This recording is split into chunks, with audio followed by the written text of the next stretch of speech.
The sky above Earth split open without warning, just past midnight. In the silence that covered the sleeping cities, a strange energy tore across the atmosphere. It shimmered like lightning, but didn't fade. It held its place above North America, pulsing gently, almost calmly, as if daring the world to notice it. And the world did. Every satellite in orbit picked it up. Every radar station screamed warnings. Governments woke in panic. But it was too late. The Dominion had already arrived. They came in silence. No greetings, no messages, just presence. Hundreds of black ships broke through the clouds, shaped like jagged daggers, their hulls absorbing light, sound, and logic. To most humans, it looked like something was wrong with the sky itself, as if a glitch in reality had appeared above their homes. By the time the first scream echoed through a neighborhood in Chicago, the ships were already deploying. These were not scouts.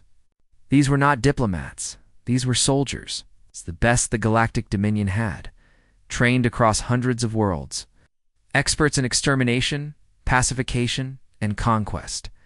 The Dominion didn't make contact first. It conquered first. If anything was left alive, then it negotiated Earth was just another in the long list of primitive planets to be claimed. They dropped at once 50 simultaneous locations, major cities, military installations, satellite command centers. They didn't even bother jamming Earth's comms. They thought they wouldn't need to. Their mission was timed. 6 hours of operations, and then full control. The humans wouldn't even know what hit them. But something went wrong within the first 20 minutes. The command ship, orbiting just outside Earth's gravity well, began losing signals. Not all at once. First one squad went dark in New Delhi, then 2 in Moscow, then all 4 in San Francisco.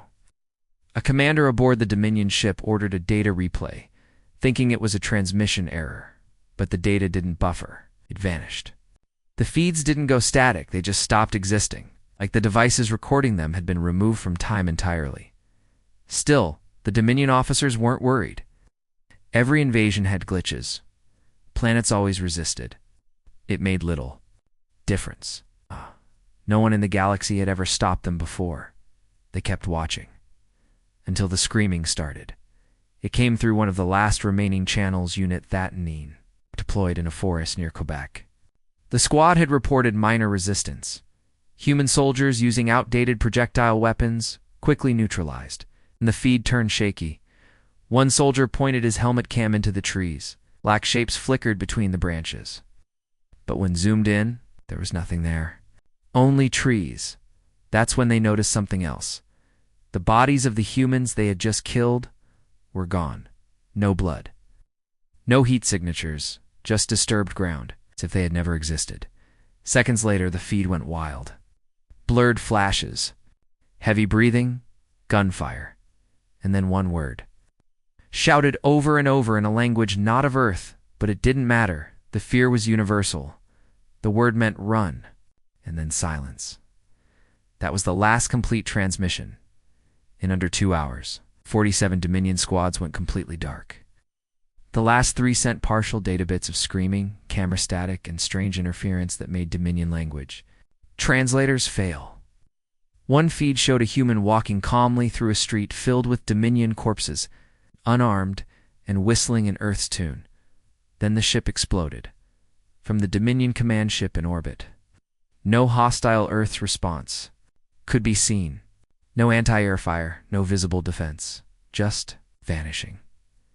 And by morning, nothing remained. No sign of the soldiers. No wreckage. Not even a dent in Earth's skyline. As if the Dominion had never arrived. But they had. One ship reappeared. A single. Escape pod drifted up from Earth's atmosphere sometime just before dawn. It was severely damaged, its outer shell scorched and cracking, its internal systems corrupted. The Dominion's orbital drones pulled it in, carefully fearing a trap. Inside, they found one of their own. He was curled in a corner, armor shredded, breathing rapid. Skin had changed color. Something in his DNA had begun rewriting itself. But worst of all was his face. It was wet with tears. Dominion soldiers did not cry. He looked up once, locked eyes with the medical droid. then began screaming. Over and over again, the same two words in a hoarse, cracked voice. Humans. Humans. Humans. The interrogation teams rushed in. Psychologists, linguists, memory decoders.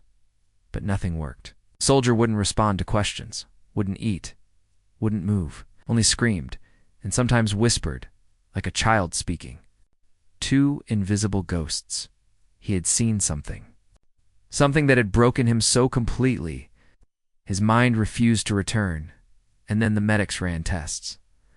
What they found terrified them more than the soldier's condition. The blood on his armor wasn't just his own.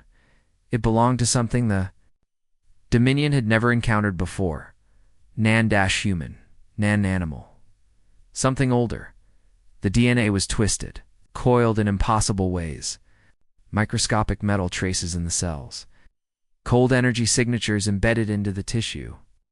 Whatever bled beside him down there on Earth was not from this galaxy. They tried to classify it, but the systems glitched. The data was unstable. As if the sample did not want to be understood. Meanwhile, back on Earth, nothing happened. No response, no retaliation, no message. Earth just went on living business as usual. News broadcasts mentioned a meteor storm and satellite malfunctions. The government said nothing. Civilians believed what they were told, and the galaxy had no idea what had just occurred. The Dominion prepared another fleet. Bigger. Stronger. It's time, they said, Earth would be crushed. But somewhere deep inside the command center, one high-ranking officer watched the footage again, frame by frame. It's the shadows, the missing bodies. The unarmed human calmly walking through. A battlefield of fallen invaders. He leaned closer to the screen and saw it. A symbol on the human's neck, barely visible. A red line, curved, ancient, not tribal, not military. Something else. It matched no known database, but it triggered a memory. A warning. A single line in an ancient Dominion prophecy forgotten for thousands of years. When the dead return and walk the dust, and shadows feast beneath the crust. Flee the world with silent sun, for there, the end has just begun. The officer turned pale. Earth, he realized, was not what they thought it was. It wasn't a target. It was a warning, and they had triggered it. But it was too late, because Earth had seen them, and Earth never forgets. The medical bay aboard the Dominion dreadnought was quiet, too quiet for a ship that housed thousands of warriors. The crew gave the chamber a wide berth. Inside, behind reinforced energy barriers, the only living survivor of the Earth mission sat motionless in the center of a dim white cell, eyes wide, shoulders hunched, breathing slow and shallow. As though even inhaling too deeply would summon something from the dark. He hadn't spoken in 2 cycles. Doctors came and went. Psychologists tried every Dominion technique, neural resets, deep mind dives, plasma stimulation, but the soldier remained trapped in whatever horror had followed him back. He stared straight ahead, not moving, not blinking, only reacting to one thing. When Earth was mentioned, his fingers clenched tight. It was enough to terrify the Dominion command. This soldier, Lieutenant Kale, veteran of 30 planetary conquests, had never failed. He had faced the horrors of Arxon 5, the flesh storms of Cryon Prime, and even survived the scream wars of Volume Tour. Yet Earth had broken him. No one knew how. Admiral Voss, commander of the Dominion Sector 12 fleet, stood watching the survivor from behind a tinted panel, flanked by scientists and military officials. No one spoke. They all saw the same thing. A warrior who no longer remembered how to be one. He's useless, muttered General Tucker. We need to strike again. Harder. Burn their surface until they crawl. But Voss wasn't so sure. What if we're crawling already, he said quietly. And Earth is standing? The room fell silent. The scientists shifted nervously. They'd all reviewed the bioscans, the corrupted data logs, the DNA traces recovered from Kale's armor. Something on Earth had rewritten the soldier's biology. Parts of his neural structure were subtly altered, firing patterns to complex, to analyze. He wasn't just broken, he had been changed. Voss turned toward the cell. Begin again. But this time, he said, use old world techniques. No tech. Just words. That evening, an older Dominion historian, one of the last from the pre-AI eras, was brought into the cell. He carried no tools, no scanners, no energy field disruptors, only a chair. He sat across from Kale and waited. The survivor didn't look up. The historian didn't speak for a long time. Only when the hour turned did he murmur, "You saw the old one, didn't you?"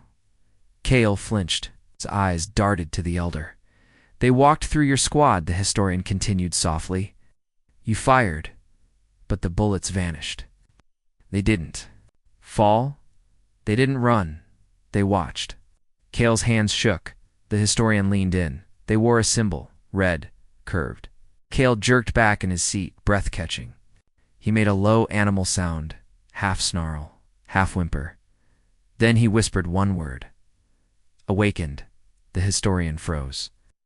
The room behind the glass exploded into motion, analysts trying to match the word to known species or threats. But nothing matched. Nothing in Dominion archives contained it. "Tell me," the old man said. "Who did this? Who on earth changed you?" Kale looked up, eyes wide, filled with something beyond fear.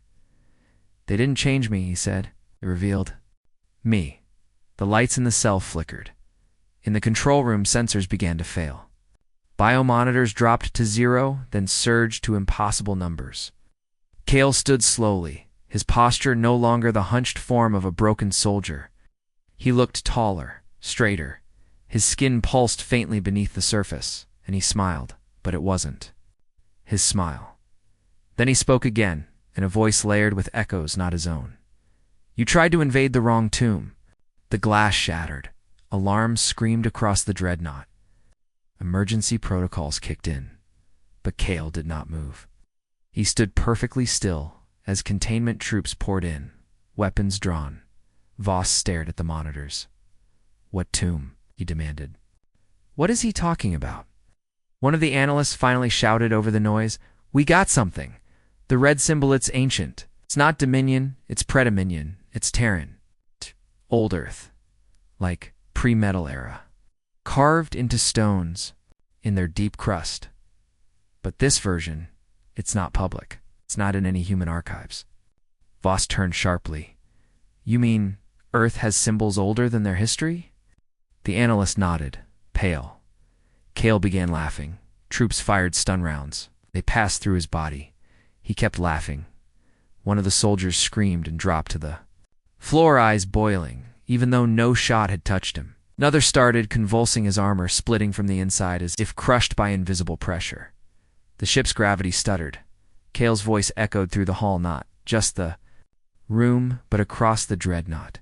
Every speaker, every comms channel. "You sent armies," he said. He sent a door. Lights died. Entire levels went dark. By the time emergency power kicked in, Kale was gone. Vanished. Not escaped. Gone. His cell empty. The guards missing. The cameras wiped. Voss sat down hard in his chair, heart pounding. A single phrase from the ancient prophecy came back to him, unbidden, like a whisper from the stars. "Flee the world with silent sun." Earth had no solar silence. Its star burned loud and bright.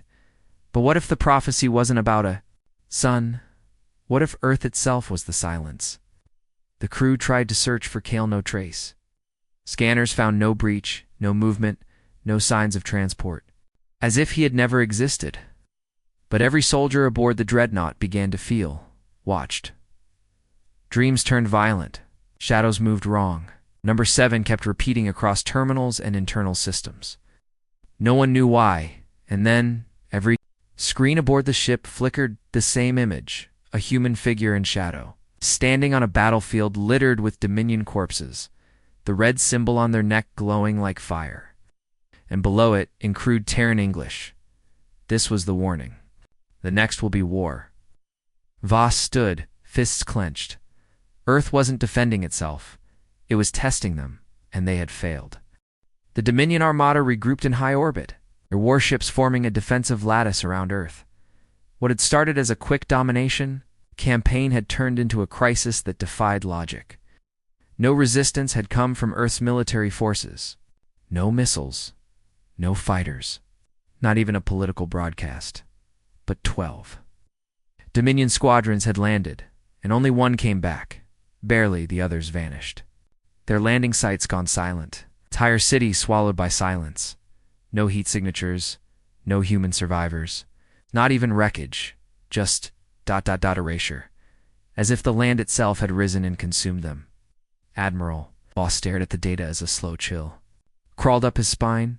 Dominion ships had faced empires, space leviathans, black hole entities. But never had silence been this loud. Never had their technology failed to see. "We keep scanning," he ordered. "Find a pulse, a sign, a shadow." But Earth gave them nothing. That morning, the Dominion attempted a second landing, and manned this time. Drones, crawlers, deep tunnel burrowers. They sent them to different continents, scattered, spread wide. The result was the same. Every drone.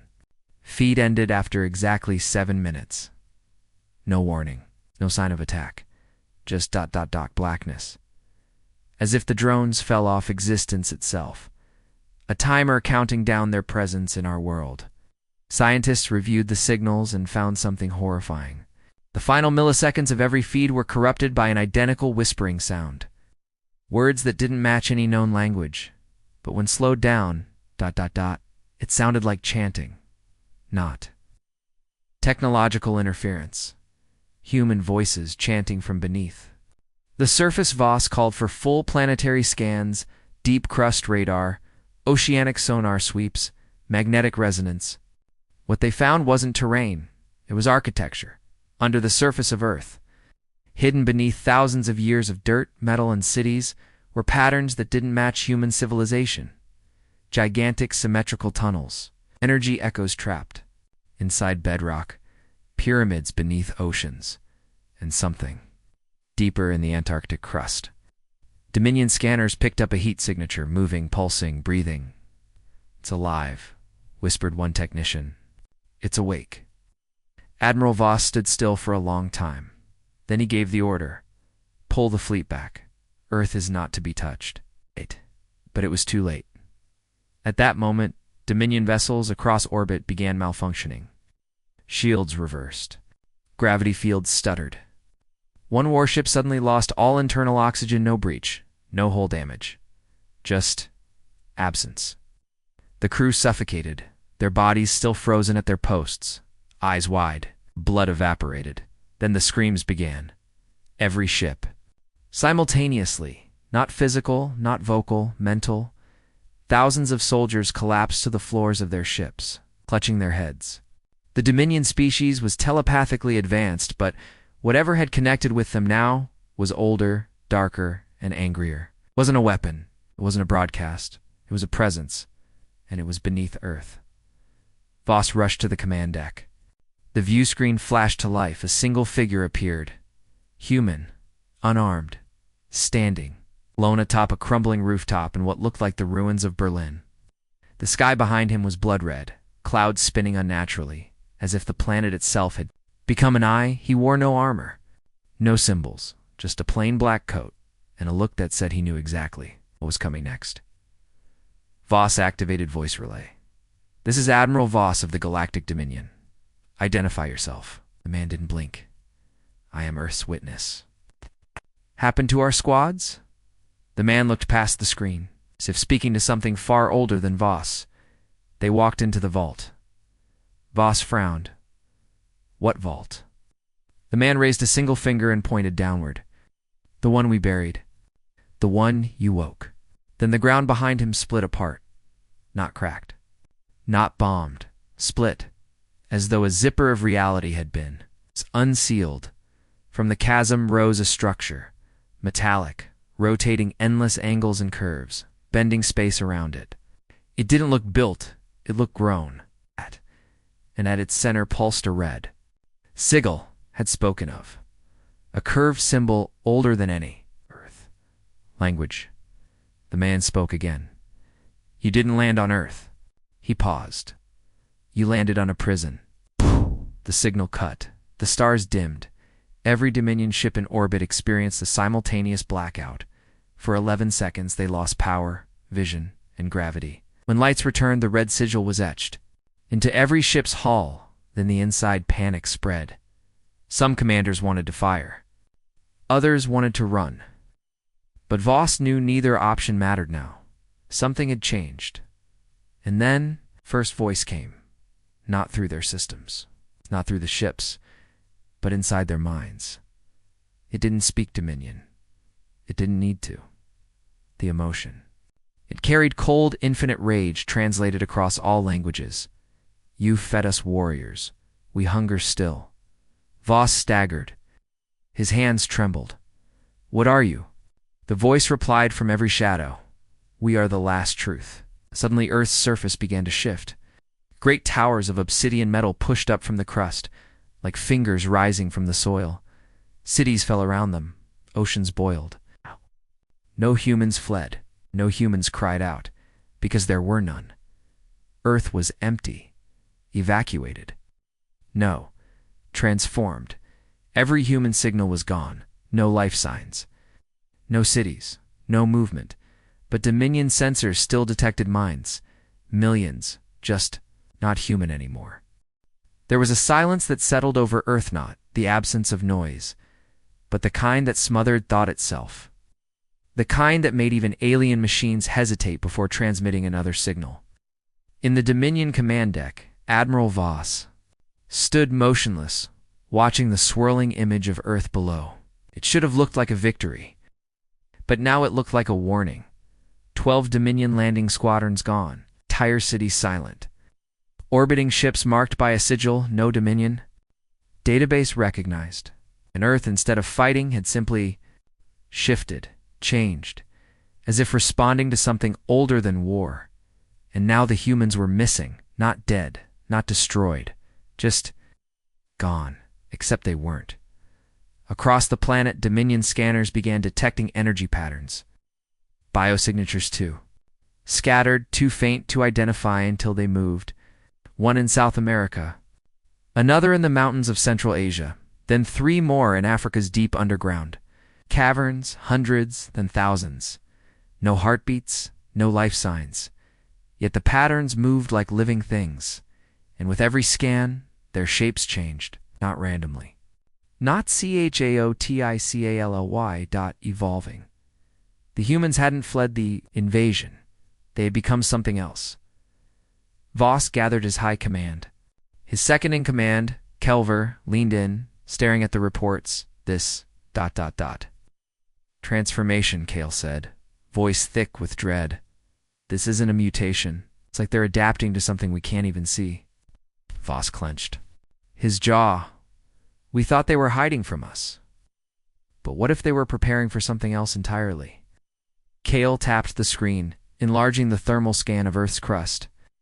These tunnels, these symbols etched beneath the continents. They weren't built recently. Some of them are millions of years old, older than humanity, older than Earth's last extinction cycle. Voss turned sharply. You're saying humans didn't build them? Kale nodded. I think that humans were born on top of them. That night, a new anomaly triggered Dominion attention. A location known as Devil's Crown. A jagged, isolated region in northern Siberia that no Earth satellite had mapped properly. Dominion probes scanned its surface, revealing a vast subterranean complex black towers that reached miles below the crust.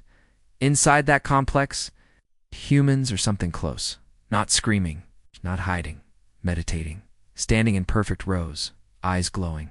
With internal red light, the scans failed to define their biology. DNA was Earth-orogent, but twisted, amplified. Restructured with layered code far beyond. Known evolution.1 probe drew closer. The lead human opened his eyes, and the probe instantly imploded. Not exploded, imploded. Crushed into a singularity of itself, collapsing into nothingness. No technology should have been able to do that. And yet, one human mind had done it just by looking. Voss watched the replay over and over again. What? Wasn't defense, he said quietly.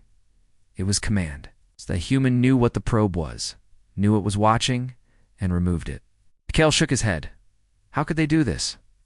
The humans were weak, chaotic, always fighting among themselves. They were simple. Voss whispered. Maybe that was the point. New broadcasts began flooding. Dominion channels not sent through equipment, but injected directly into the two. Minds of the crew, visions, dreams, echoes of things no one should remember.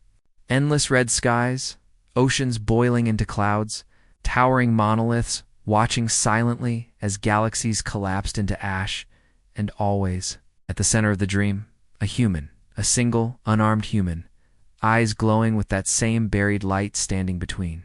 The Dominion and something vast behind them, as if guarding it, as if warning or worse inviting. The Dominion gathered its fleet. Reinforcements arrived from other sectors.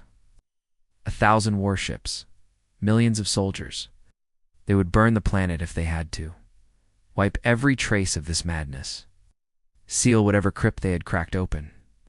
But before they could launch their assault, the humans finally spoke. A message appeared in the mind of every Dominion officer. A sentence, soft, slow, echoing with both kindness and death. You came looking for control. Instead, you found the key. The message burned itself into their minds, and that's when the stars began to move. Space itself bent around Earth. Not from Dominion tech, not from ships, from the vault. The ancient structure that had risen from beneath Berlin now spun slowly in the air, emitting gravitational waves that cracked the upper atmosphere. The air shimmered. Time itself staggered from the center of the vault. A door opened. Not metaphorical, a real door. And something stepped through. It looked human until you saw its eyes and the waist space. It trembled around its silhouette, and how the Dominion fleet's weapon systems shut down the moment it looked at them. One glance, one step forward, and 90 ships powered off. Crew screamed. Systems failed. Lights died, and across the void, that thing a hybrid had chosen. A weapon shaped like a man raised its hand. Not an attack, an invitation. Voss fell to his knees on the bridge. The transmission played again. The humans are not extinct. They are ascending, and they remember your name. Voss gasped. He remembered now. Not from records, from memory, from before. Something forgotten, buried in the deepest Dominion vaults. A warning left by a race the Dominion had annihilated eons ago. A whisper about a prison world, a planet seeded with something ancient. A sentient lock to hold back a force that predated stars. The Dominion had once found it, but they couldn't open it, so they left it alone. Until now, until Earth, and until humanity malleable, defiant, violent, beautiful humanity, became the final piece. The vault had never been sealed. It had been waiting, and the humans were its chosen key. In deep space, over the charred edge of Mars' orbit, the Dominion Armada had assembled its largest battle line in 1,000 years. Warships, the size of mountains, bristling with antimatter cannons and gravity-splitting bombs, formed a wall of light and steel aimed at one small blue planet, and Earth did not respond. No missiles launched, no shields activated, no distress signals echoed into space. It simply rotated, quiet and still, as if daring them to strike. Admiral Voss stood. On the bridge of the Dominion flagship, the Indictor Eternal. His face was pale. Not from fear, but from something deeper. A realization that had been clawing at the back of his mind ever since the message had been burned into his thoughts. You came looking for control. Instead, you found the key, and now they had opened the vault. But what terrified Voss most was this. The vault had not contained a weapon. No. It had not held a monster. It had held truth. The vault, once dormant beneath Berlin, now hung in Earth's upper orbit. It pulsed like a heart, made of black metal that drank light and bent gravity. Around it, Earth's skies cracked with storms that flickered in impossible colors. The air itself seemed to hum with a song no machine could translate, and then something emerged. It wasn't a ship. It wasn't a creature. It was a human, floating, unarmored, untouched by space. Her eyes were pure white, her veins glowing faint gold, as if her blood carried starlight. She wore no weapon, held no shield. Yet every Dominion ship trained its weapons on her, and every targeting system failed to lock. Admiral Voss watched her drift toward the fleet. She looked calm, but something in her presence pressed on the minds of everyone watching, as if a mountain was standing behind her. Invisible, but impossibly close. Kelver whispered beside him, "That's not a soldier." "No," Voss agreed. "That's a messenger." She stopped 1,000 kilometers from the fleet, just outside their range, and then she spoke. But not with words. She spoke through thought. Not like the Dominion's psychic translators. This was different.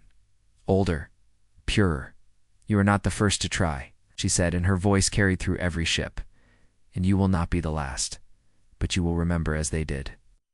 Voss gripped the railing, his knuckles white. "Who is she talking about?" Kale's mouth trembled. "The others? The ones before us? The ones the Dominion had always assumed were extinct. But what if they weren't? What if Earth had erased them?"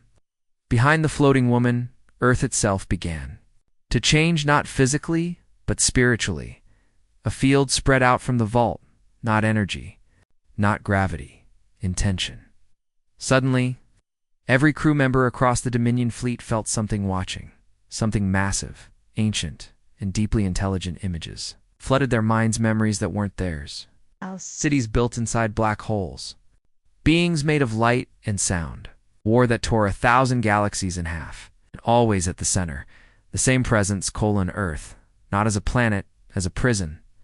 A vault built to contain something not evil, not monstrous, but simply too powerful. To be allowed to roam, and humanity? Humanity had been shaped to become its interface, its voice, its release mechanism. The woman turned slowly, and the vault opened wider. A second figure stepped out. He was tall, taller than any human. His body glowed with red lines that shifted like circuitry. His eyes were closed, but the moment he appeared, every AI across the Dominion failed. Data collapsed. Power systems faltered. Ships began to drift. He didn't move. He didn't need to. Voss screamed, "Shut down all targeting systems." It was too late. The Dominion's most advanced dreadnought, Harbinger's Fang, simply shattered. No explosion. No energy pulse. It just ceased to exist. Like a thought erased, the floating man opened his eyes, and Voss understood the truth. This was not a soldier, not a general, not a weapon. This was Earth's memory. A construct born from the vault to enforce. The prison's purpose, not to destroy the Dominion, but to remind them, to make sure they would tell the galaxy what Earth truly was. A warning, a boundary, a last gate. "Why now?" Kale asked, trembling. "Why is this happening now? Why did they wait?" Voss spoke without looking at him. "Because we stepped into the vault. Because we triggered it." Back on Earth, humans were changing. Millions of them. Some rising into the air surrounded by light. Some sinking into ancient tunnels to merge with forgotten machines. Some simply walking into the oceans, never to be seen again. They weren't dying. They were becoming, not gods, not monsters. Something in between. Ambassadors of the Force buried. Beneath them, the first generation of humanity to reach the threshold. The woman in space lowered her gaze to the Dominion fleet. "You are still here," she said, "which means you still believe in conquest. We will give you one final lesson." She raised her hand and pointed toward the nearest moon. It wasn't Earth's moon. It was a Dominion battle moon, bristling with weapons, and then without a sound, simply broke. Split in half, as if it were made of dust. Millions of Dominion. Lives vanished in an instant. No energy signature, no trace of an attack, just judgment. Voss fell to his knees, not out of fear, out of respect. They hadn't unleashed a weapon. They had provoked a guardian. Earth wasn't rising because it wanted revenge. Earth was rising because it had orders. Orders written into the bones of the planet, to the code of human DNA. To rise when the lock was touched, to awaken when the Dominion came. And in that silence, the message came again. You came seeking power. You found purpose. You may leave, but do not return. Voss stared at Earth one last time, and for the first time in Dominion history, he ordered a full retreat. No battle, no honor, only survival, because he finally understood. Earth had never been afraid of the stars. The stars had been afraid of Earth. The Hall of Unity on Ellerith Prime had never been this quiet. 12,000 representatives from across the galaxy, cloaked, scaled, feathered, and silicon set in stunned silence. The Council had convened to demand Earth's submission. Remind the humans of their place beneath the Dominion, beneath the Charter of Worlds. Instead, they received a box, not a transmission, not an ambassador, a box, carried by no one, delivered by no ship. It had appeared in the center of the Great Assembly, resting silently on the marble floor, steaming with Earth's deep-cored cold. It was carved from material no one could identify. Not metal, not stone. It shimmered, reflecting not light but memory. When a senator stared too long, they began to see things, cities they'd never visited, stars that had never existed, wars they'd never fought but remembered. The box pulsed once and opened. Inside lay a fragment, small, dull, a piece of black slate, broken along jagged edges. One counselor stood to examine it, a Korean elder whose mind could bend physics with a thought. He reached toward the shard, then collapsed. Screaming, his final words echoed through every translator. It remembers, oh gods. It remembers everything. The shard wasn't just stone. It was part of the vault. The vault. Beneath Earth now, known to be something more than ancient ruins, the vault was a memory engine, chronosignal trap, a recorder of galactic sins, and this piece carried every moment. Of its past, the death of stars, the fall of the First Empire, the exile of the Sunwalkers, the binding of the devouring wills, the first war, the last war, and always. The presence of Earth, never the center, always the boundary. A planet placed carefully to watch, to remember, to judge. Panic rippled across the chamber. Some demanded the shard be destroyed. Others argued it was a diplomatic message. One representative from the Cradle races stood and spoke what none wanted to hear. This isn't a message. It's a threat. Earth isn't sending this to ask for peace. They're showing us what will happen if we continue. This is a record of extinction. Silence. Then a voice rose from the back. One no one recognized. Not male or female. Not organic. The voice didn't echo through the room. It echoed within it. You asked for proof? So now you carry the weight of memory. A shadow moved near the box. It looked like a man, but it was. No one had seen him enter. No one could see him clearly now. He shimmered like he didn't belong in time. He reached into the box, pulled out another shard, and laid it gently on the floor. A second vision erupted, but this time, the chamber saw something recent. They saw the Dominion fleet over Mars dash shattered. They saw a man of light open his eyes. They saw a moon crumble like Ashdod, and then they saw the vault's eye open. Not a weapon, a watcher, looking at them, specifically them, all across the galaxy. The signal went out. The shard's vision was transmitted too. Over 700 worlds, and Earth did nothing to stop it, because they didn't need to. The signal spread like wildfire, not in code, not in sound, in motion. Every species felt it. Terror, but not because Earth had become a power. It was because Earth had always been a power, and no one had noticed, because the planet had hidden in plain sight, pretending to be weak, pretending to be fractured, pretending to be human. The Galactic Council reconvened behind sealed doors. Debate raged for hours, until finally the Varnock delegate, known for warlike pride, slammed his fists against the table and roared, "You want to negotiate with a sleeping god? You think we can reason with a world that remembers the war before time? You're all fools. Earth doesn't want peace, doesn't want conquest. It wants silence. It wants us to go back to the stars and never come back." And then the chamber began to shake, not from bombs, not from weapons, from gravity. The box Just a small black cube was pulling everything inward. Time began to blur. One delegate vanished, a dashed sentence. Another screamed as they aged backward into dust. The box was doing the moment. But just before it consumed the room, the voice returned. This is only a memory. This is only a lesson. The box closed, and the room was whole again. But no one stood. Not for hours. Not until someone whispered, "Send Earth an apology." And another answered, "No, don't send them anything." Because now they understood, Earth had not declared war. It had declared warning. The vault was awake. The Guardians were watching. And somewhere deep inside that planet, force far older than the galaxy itself was stirring. Waiting, the message spread. Across the stars, do not speak. Earth's name aloud. Do not fly near their system. Do not answer their silence. Because silence was mercy. And when Earth spoke again, it would not be with words.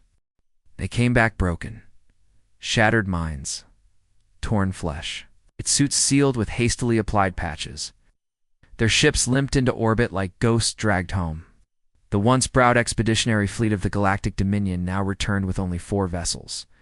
From over 94, and each of those ships had lost nearly everyone on board.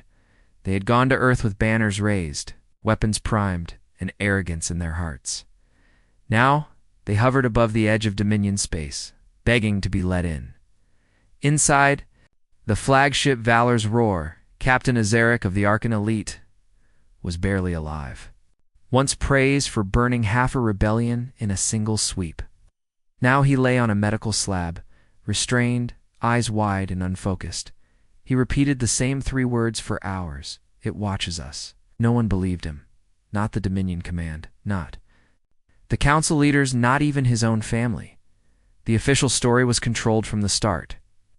The Dominion said the Earth's mission had encountered an unexpected gravitational anomaly, equipment failure, solar flares, atmospheric chaos.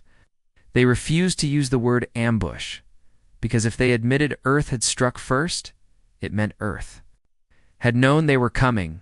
It meant Earth had let them come, and no one wanted to believe that, especially not the high-ranking commanders who had sent the fleet in the first place.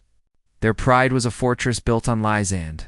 That fortress began to crack when the first survivor started to speak. Her name was Lenari. She had served as tactical sensor operator aboard the Firethorn. She was the only one left from her crew, and her message was clear. Earth is not primitive. Their planet is a shell mask. Beneath it is power older than the stars. They see us. They've always seen us. The vault is alive. She was silenced within hours, not because she was lying, but because she'd Upson, her memory records were confiscated. Her body was reassigned to a psychiatric facility on Kelfernine, far beyond the central systems. Her name removed from the registry, but rumors leaked. Whispers spread. Fragments of her warning reached smugglers, fringe empires, independent fleets. Some laughed. Others listened. A few even investigated, and they never came back on the Dominion. World of Hesser Prime. A young communications officer found an unauthorized broadcast embedded inside a mining report. It was a looped audio message, barely 2 minutes long. It was Lenara's voice. Oh, yes. You think Earth is silent because it fears? It's not. It's silent because it's judging. It doesn't want to kill us. But if we force its hand, it will erase us. We came with ships and fire. We thought we were the monsters. We were wrong. The officer reported it. He was demoted, but the file remained. It began to spread. Secretly, quietly, they called it the final truth. Then one night cycle later, something strange happened in orbit around the gas giant Kelveron, IVA. Patrol ship recorded an object falling from hyperspace. It wasn't large, it wasn't powered, just a pod inside it. They found a single Dominion soldier, a man named Krev, once listed as missing from the Earth fleet. He was alive but changed. His skin shimmered with silver dust. His eyes didn't blink. His blood didn't clot. Every test showed he was still biologically Dominion. He'd somehow become something else. When questioned, he said only this: I saw it, the thing beneath Earth. It let me go so I could warn you. He died minutes later. No wounds, no toxins. He simply stopped. His body crumbled into ash. Still no one believed, at least. No one with power. They were too busy mocking Earth in council meetings. Too busy debating sanctions, punishments, containment protocols, as if Earth was a misbehaving child. They didn't understand they were dealing with an ancestor. The oldest kind, not just older in years, but older in purpose. Earth was no longer a backwater. It had become a myth, a god in the shape of a planet, and it was watching. Meanwhile, deep within, a forgotten sector, a scavenger vessel picked up a signal. Old Earth. Code.military-grade. Encoded and layered. Quantum resonance. They decrypted only one phrase before their systems fried. Message ends. They are not ready. Hold position. Judgment incomplete. The scavengers never got to report their find. Their ship disappeared. No explosion, no debris, just gone, as if Earth had whispered, not yet. But there were some who believed. The broken. The term used by Dominion citizens to describe survivors. From Earth, they were gathering, secretly, quietly across the edges of known space, forming something new, a network, a resistance, not against. Earth but against the ignorance of their own leaders, because they knew what was coming. Earth wasn't preparing to invade. It didn't need to. It was testing them, watching how they responded to fear, to memory, to silence, in one last desperate act. The broken tried again. A transmission beamed toward the Dominion's core worlds. Masked as trade data, the voice was hoarse, damaged, filled with static. It belonged to Captain Uzaric. Still alive, somehow still screaming, "You fools, let us go because it wanted us to speak. It wants us to spread the fear." That was only the first gate. You don't understand. There's more beneath Earth than the vault. There's something else waking up, and it remembers us. The message was cut short. No explanation. No trace. Command. Labeled it as a hoax. Buried it in archives. But for those who heard it, it was too late. The fear had taken root, because the last thing Uzaric had said before the silence was a name no one had spoken in over 10,000 cycles. A name from the forbidden archives, he whispered Solari. And that was when the stars began to dim, not across Earth, but across the entire sector. It started with silence. Not a broadcast, not a weapon, not even a threat. Just a world that stopped answering. ZARITH-27. A Dominion stronghold, population 6 billion. Communications hub for 4 star systems was gone. No distress call, no explosion detected, no energy spike. One moment, it was there. The next, it were. The orbital satellites that surrounded it, tens of thousands of them, showed nothing but empty space, as if the planet had never existed. At all, the Galactic Dominion called it a system failure, a glitch, a spatial irregularity. But the few who remembered Earth knew better. They understood. Earth had acted, and it had not blinked. Weeks earlier, Dominion had held a secret meeting, in a hidden chamber deep beneath the spire of command.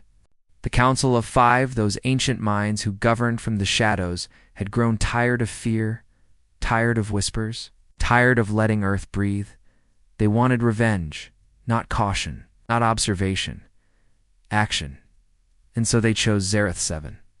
Not because it had done anything wrong, but because it was loud, powerful, a show of force. "Let Earth see," said Grand Commander Vorel. "Let them feel what we're capable of. Let them fear us again." They launched a fleet, 50 dreadnoughts, hundreds of strike cruisers, orbital cannons, massive energy reflectors to amplify destruction tenfold. They gathered at the edge of the Sol system, and they waited. But Earth never responded. No message. No fleet launch, shield a CTIV, a CION, just silence. That was the mistake. The Dominion took silence for weakness, and so they fired. Not at Earth, but at one of their own. They detonated the sky above Zareth 7 with enough force to melt continents. The message was clear. We are not afraid of planets. And in that moment, something ancient, ... woke up. 1 minute after the last Dominion warship left Zera 7's orbit. Stars dimmed. All sensors glitched. Gravity itself hiccupe. Then Zera 7 disappeared. It didn't explode. Didn't collapse. It ceased. Space where it had once been. Shimmered with a strange pulse of blue static. Right. Time felt wrong. Hours passed in seconds. Seconds stretched like days. The Dominion fleet, still in nearby orbit, could only watch powerless. And then, one by one, their ships stopped, engines failed, lights flickered, and inside every single vessel, the crew heard the same thing. A voice low, calm, inevitable. Speaking in perfect Dominion language, "You've burned one of your own. To test us. We watched. We judged. Now you will know what it means to be forgotten." No record remains of what happened to the fleet. No wreckage. No black box logs. No escape pods. They vanished just like the planet had. The Dominion tried to hide it, but the stars kept dimming. Other systems began to lose contact. Ships jumped toward Earth and never arrived. Probes stopped transmitting. Time itself around the Sol system began to twist. Sensors reported impossible physics. Signals bounced back, distorted, as if the space around Earth was no longer obeying natural laws. It had become something else. Not just a planet, not just a homeworld. Earth was now a veil between what was known and what had been buried for eons. The Council finally broke their silence. They tried to reach out, sent diplomatic ships, flagships, emissaries wearing white. Messages of peace and surrender. They never returned. Earth didn't respond. Not with weapons, not with fleets, not even with words. Just silence. And that silence echoed louder than any war cry ever could. The outer colonies began to panic. Some wanted to flee, others wanted to strike again, but the survivors of the first failed invasion, begged them to stop. "You don't understand," one of them said. "You think this is still about war? It's not. Earth doesn't want to fight us. It wants to end us." But no one listened, until the Council itself was wiped out. They had been meeting in secret on Arith V Prime, far from the core systems it was supposed to be secure, hidden behind quantum folds and cloaked gates. Yet, Earth found them. They didn't die screaming. There were no screams, no alerts, just silence. Their building remained intact, food still warm, lights still on, but every single life form gone. No DNA, no signs of entry, just empty clothes, empty chairs, empty eyes in the surveillance bots, still recording nothing, as if their existence had been erased, not killed, but unwritten. Now the galaxy is beginning to understand. This was never about invasion. This was never about diplomacy. Earth wasn't responding to an attack. It was unleashing a judgment, a cold one, impersonal. It didn't rage. It didn't shout. It simply decided who belonged in this galaxy and who didn't. And once it decided, it acted without hesitation, without remorse, like brushing away dust. The survivors, scattered and broken, have started a new name for Earth. They no longer call it Sol. They don't call it Terra. They call it the Silent Core. A heart of something ancient, a wound in space that never healed. Some say Earth is not even the true enemy. They say it's just the gatekeeper, guarding something beneath. Its presence, an intelligence, a machinor, a god that was buried for eons, and now walks again, wearing Earth as its mask. Now, systems are shutting down without warning.